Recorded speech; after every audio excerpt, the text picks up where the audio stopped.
每个企业都跟我们的生命一样，我们会在生意上感到绝望、迷失，或者是太多选择。当然，我们会走到成功的道路上。每逢星期一到星期五上午10点和下午3点，我们都会邀请 Singapore Excellent Award 的得主上我们的节目，跟我们分享他们的心路历程，还有他们的成功的道路。这个节目是由 Singapore Enrich Group 荣誉呈现。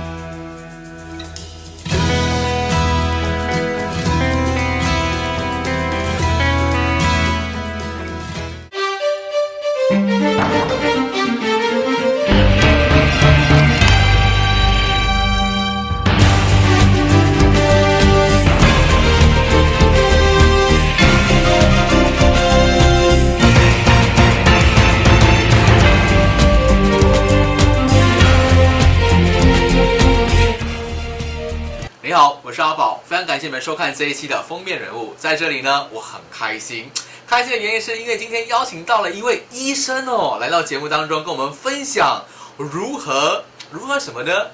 不是照顾自己的身体，而是如何照顾我们的财务。因为我们想谈的是一件事情，叫做车子。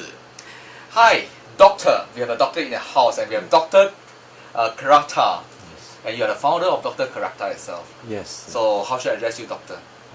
My name is Haji Ismail bin Haji Yusof. So I'm locally or popularly known in the Malay car market as Dr. Karata. We know that Karata is a Malay word for car. Yes. So how do you get this title, doctor? That was some way back, about 3-4 years back, when my showroom was packed with customers, and most of these customers, they have to wait in queue to see me. So these are customers that who own a car, who have problem in either with their installment that is high, or they have a problem in securing a bank loan. So one of a lady was waiting in queue, and she was passing the remark, "Well, as if like we are inside a clinic, waiting in line to see a doctor." So somehow or other that idea came about. Dr. Karata is a branding that leave an impression inside everybody's mind. Yes. So there's been a branding and been the talk of town about Dr. Karata. If you need a car, buy car, sell car, anything particular to that car, come and see Dr. Karata, who will be tailor-suit and facilitated their needs. So at Dr. Karata, we try to tailor-suit according to customer budget. So who are your main clients? And since you mentioned that people will queue out to look for you guys for your services. Basically, currently we are controlling about plus minus, I would say, about 3/4 of the Malay car market. There are only a handful of Malay car dealers around. So the difference about Dr. Karata, we are not only about buying and selling cars.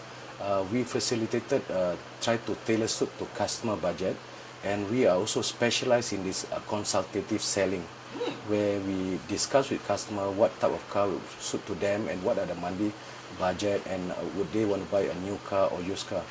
Dr. Karata been around previously as known as Automobile Alliance, that was set up in 2006. Yes. And only through the branding that we have Dr. Karata, that was 3 years back, where we facilitated customer needs according to their budget for the car that they want to use. Okay, pardon me for asking you this question itself. Helping customers to find their budget and to find the ideal car, isn't it deemed as the responsibility of the car dealer? Normally as a buyer, when they go to a car dealer, they will not have that advice or information to make the wise decision in owning a car. Definitely. So at Dr. Karata, what we do, we sit down with the customer, because more often than not, customer will want to see the car. You see the engine, but car will not talk to you to give the information to make the decision. Definitely. So through customer mind, they have their set of things that they want, maybe their budget, whether they want an auto car, manual car, and through this consultative asking question, we know what is their capability. Because buying a car actually is not about buying car. Buying car is about securing the bank loan. You get the bank loan, you get the car. And here again, what type of applicant and how is the manner they want to buy the car. If you buy with down payment, obviously the bank will be able to get a bank loan approved. But if you're buying with higher loan and you take a car that is higher value and your capability or your salary is not strong, you can't get the loan, you can't get the car. We know that there was once in the period of Singapore history that there was very famous that drive a car with zero down payment or down. Oh yes. Yeah. Okay, that was somewhere in 2004 where Monetary Authority of Singapore relaxed the ruling of buying a car, where previously they need a customer to come out 30% and 70% bank loan. So with the government relax of buying a car with zero down payment, and banks, of course, in the midst of making money, they give facilitate customer with cashback, all this. And studying my Malay market, more often than not, they would buy zero and cashback or overtrade. So when you buy in this type of manner, obviously you are tangled with high interest payable to the bank. And Sure. when you want to sell the car, the loan is higher and the value of the car is lower. So they are caught in this between. How do I go about in changing a car? So normally when you come with this loss, you go to a dealer. Dealer would not want to spend that time how to resolve. Definitely. So at Dr. Kreta, we resolve them by giving a few options. How to resolve your current car. Once I able to resolve that current car, I'm able to give the new car what they want. Because if I cannot resolve, I cannot sell a new car. So consultative selling is how to facilitate customers buying our car. And I think I've seen how this company grows through this consultative selling. We have a lot of referral, by word of mouth referral, and we have even the Mediacorp artists are coming in. So I think my job here not only about selling car, to add value to the Malay customer car buyers, how to buy their car correctly. Definitely. You have mentioned something that's very important, as in like to help your clients by giving them understanding and even educate them how to buy the right kind of cars that fits their lifestyle, their budget. I think that's very, very important. But the question comes, what if, or do you have any cases that when you can't help customers by selling off their previous car to buy a new car? Are there cases like this?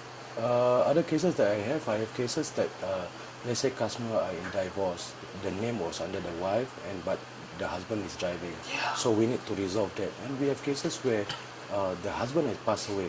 How do you transfer or how do you clear that loan accounts? And we have cases where brothers and brothers share a car, and suddenly the other party do not want to pay, and he are caught down there.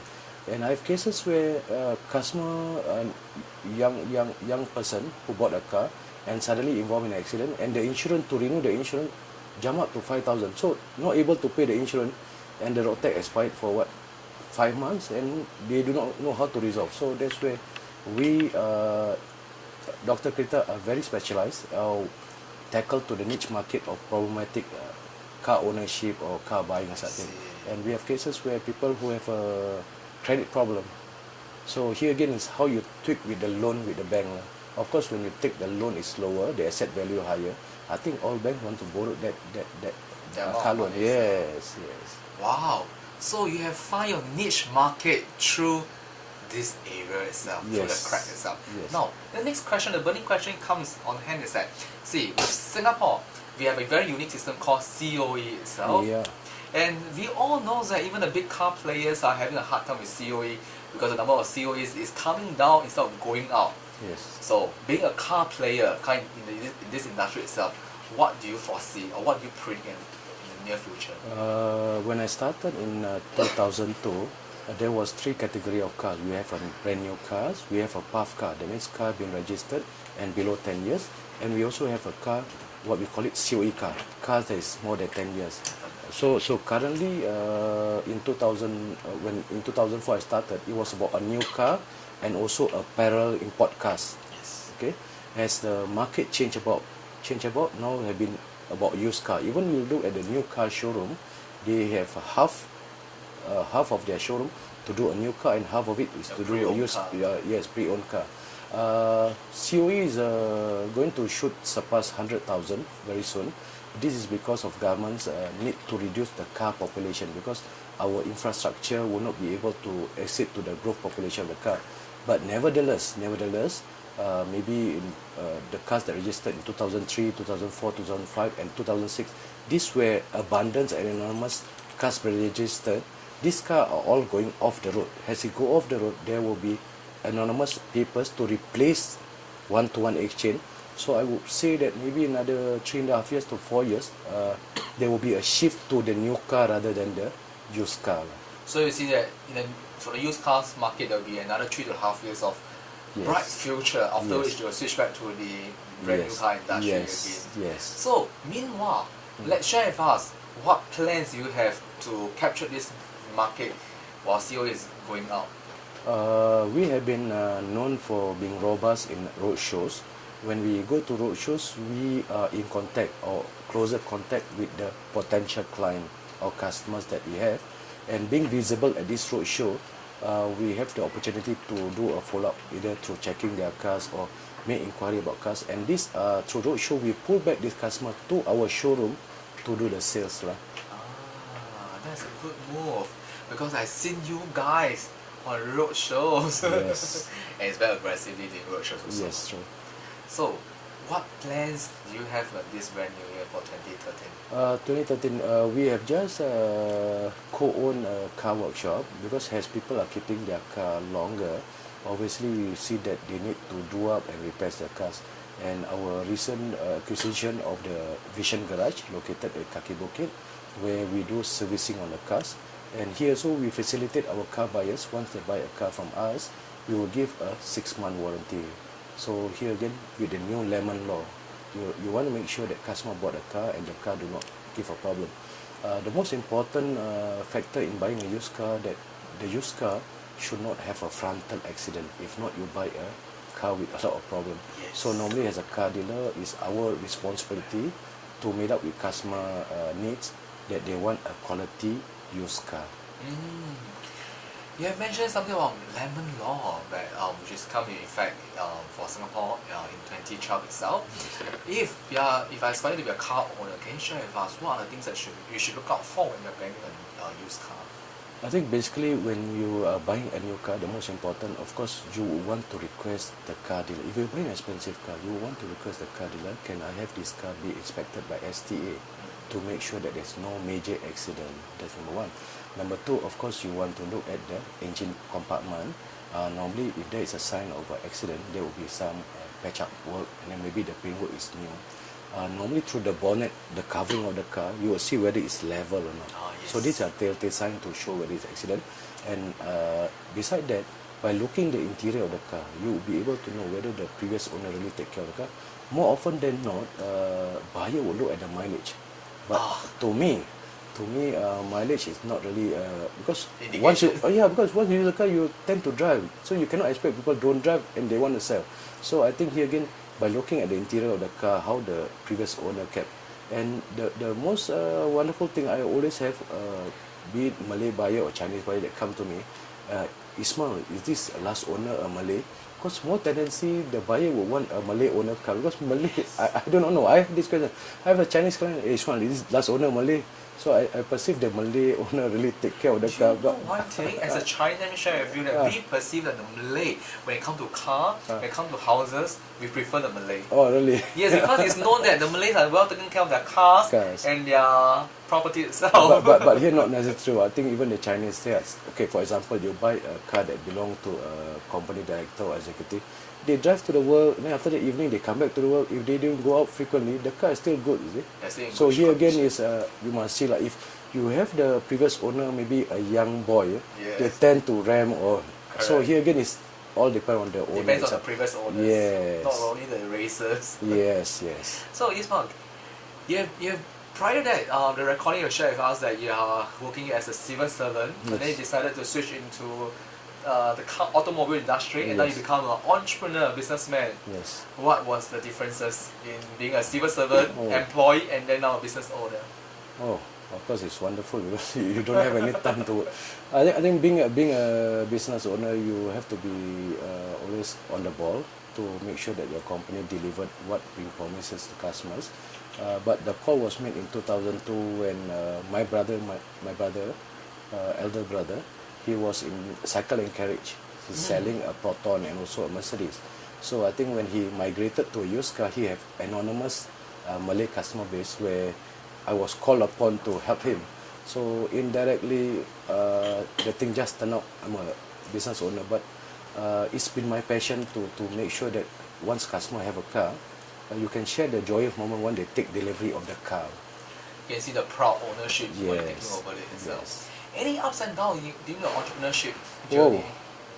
I think in early 2009, where late 2008, Lehman Brothers crashed. A lot of car dealers, that time we were doing new car and parent podcast. A lot of my friends, car dealers, they go to hibernation. Yes. So for us, we were holding the fort to remain visible, and I think the benefit of staying afloat until now, you have seen that we have tremendous amount of sales and customer base. Any piece of advice for our viewers who are keen to be just like you, become an entrepreneur? Oh. I think you really have to have a courage and determination in doing what you intend to do. I think the best thing is to be the best in whatever you are doing. Naturally, the money will just come in. And of course, a little bit of lady luck.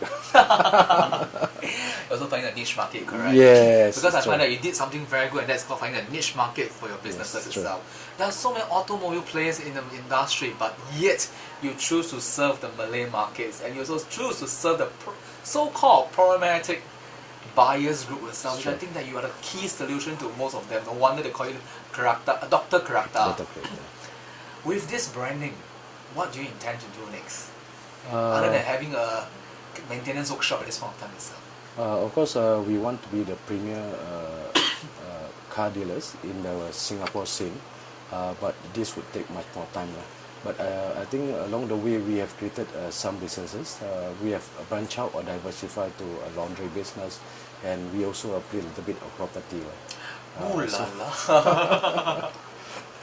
So you're no longer just contented with automobiles. Yeah, correct. Because I have a lot of workers, so I think my success is of course with the workers I have. They are my asset.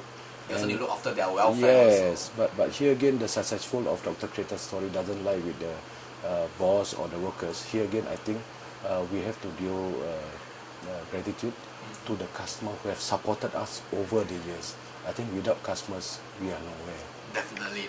Pardon me for asking a very sensitive question coming up with. I'm just being curious, as in like we know that most Malays in Singapore community itself are not entrepreneurs or business owners itself. So what gives you the motivation to succeed as a in the Malay community? I'm trying to be different from others because during my pioneer years, I have a group, they call it Business Network International, where it's a breakfast meeting, a congregation of people of different trade.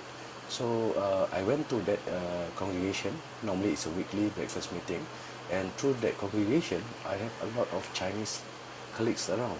So I hardly see a Malay. So I think through my mingling with these Chinese, somehow or other, I have a different mindset, Sure. and that's where I think they helped me and nurtured me. In fact, my first step in going to be to do my own business, I have seen a life coach.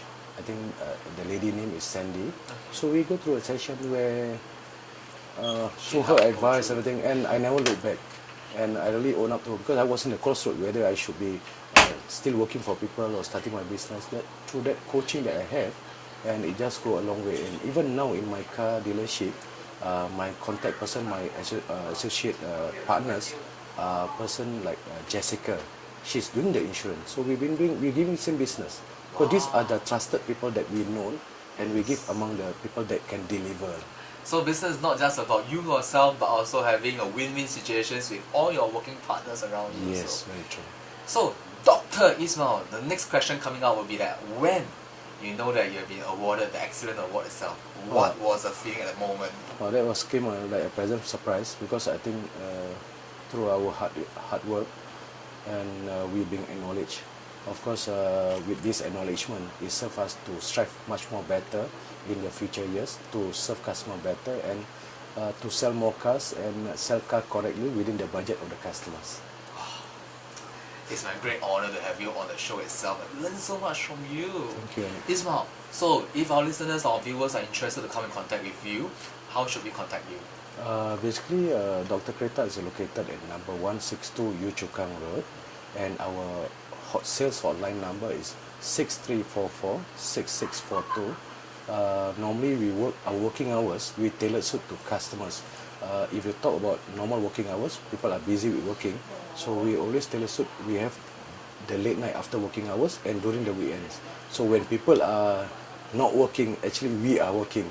That's why we facilitate customers. So can just call the sales hotline 344-6642 or our email atallalianz.yahoo.com。是的，非常感谢哦，Ismail 来到节目当中跟我们分享他的心路历程。然后我觉得他刚才讲那样东西是很重要的，重要是什么呢？那就找到你的 niche market。当你找到你 niche market 的时候呢，你只要专注在这市场上做的最好的话呢，钱就滚滚而来了。非常感谢你们收看这一期的封面人物，我是阿宝，我们下一期再见。